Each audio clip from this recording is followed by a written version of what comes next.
Good morning to you, and thanks for joining us. Current time 6:23. 1 year ago today, 2 men killed Broadwater County Deputy Sheriff Mason Moore near Three Forks. Now, while Broadwater County had to deal with the loss of one of their own and the crime scene, Gallatin and Lewis and Clark County sent help to their nearby neighbor. Now, we recently sat down with the sheriff of all three counties to talk about that morning 1 year ago and how that event has forever changed what each does today.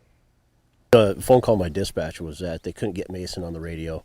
They had just called me 2 minutes prior and said, "Hey, Mason's in pursuit," and which wasn't uncommon. And I said, "Let me know when the guy's in custody." Broadwater County Sheriff Deputy Mason Moore was out on patrol like he had been many times in his role with the Broadwater County Sheriff's Office. He was well trained.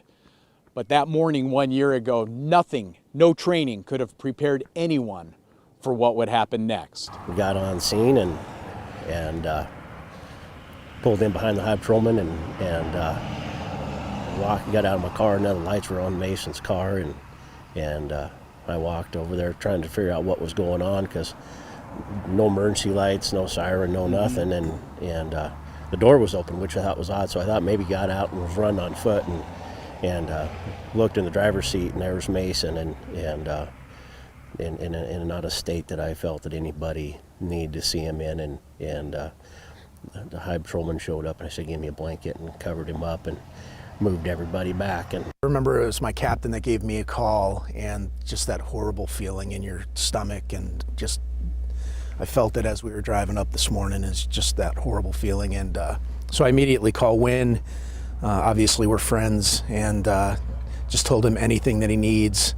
And I can only imagine what's going through his brain, so we just sent everybody out and sort of helped with the scene, helped with the press, helped with all of those things, because he needed to take care of his people, which he did. We didn't know Mason that well, but we really know Wynn that well. And that was the hard part, is to look at the law enforcement family and to see them suffer and to know what that loss meant.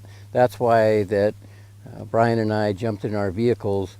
When you have something just like a family member that dies, other people come to stand there, just the witness of presence. Is it different today? I mean, do you do things differently? Yes. Still have the task, but do you do things differently? Extremely different. Every night I go to bed worried about the phone ringing, and when the phone rings, you're going, "Oh, please, Lord, just tell me it's not something bad again." And we're hunting cops to kill. That was their mission.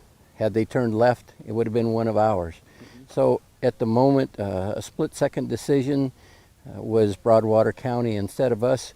Our guys think about that all the time, and we remind them that every traffic stop could be something that turned into something fatal. Don't get complacent. 99.9% of the citizens of this state are fantastic, good, law-abiding people, and we don't want to treat every one of them as that 1%. You know what I mean? So we're still human beings, still the golden rule. We still treat people the way that they need to be treated, but have that in the back of your mind that, be ready. We're fathers and daughters and husbands and wives and brothers and sisters to somebody, and they all love us, and at the end of the day they want us to come home. And in reality, these people want to get home to their families, and we're on the same boat. We're just kind of in a short-term situation that shouldn't have life-changing effects to it. The tragedy of 1 year ago is something all three men say will be something that they'll never forget for the rest of their law enforcement careers. Near Three Forks, Chet Lehman, MTN News. Now, Deputy Moore was honored yesterday for giving the ultimate sacrifice in Washington, D.C., part of this year's National Law Enforcement Memorial Ceremony.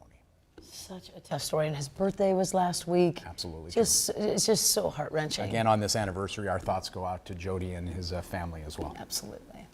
It is time for a quick break. We're back in 2 short minutes. Stay with us.